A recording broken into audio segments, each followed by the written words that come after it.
Welcome back. Let's do our first exercise.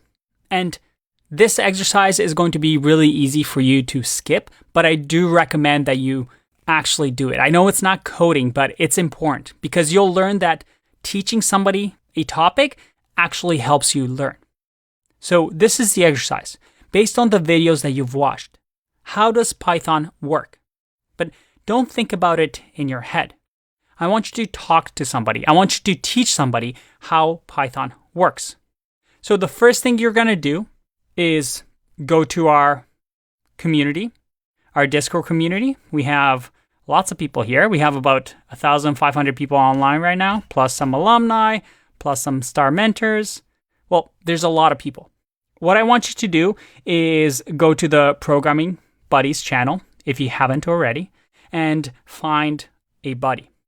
And with that buddy, whether that person is taking a Python course or taking a JavaScript course, it doesn't matter. Just say, hey, can I spend maybe 5 minutes teaching you how Python works? And see if you can explain it to them, how it works just like you've learned.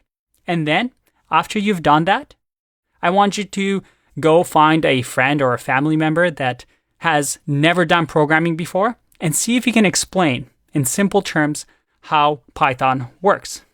That is how Python gets written as source code.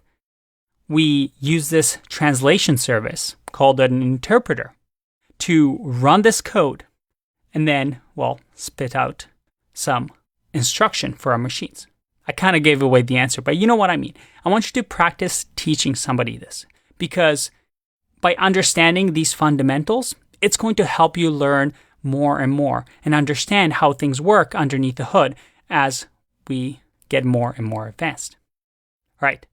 First little exercise. It shouldn't be too hard. I'll see you in the next video.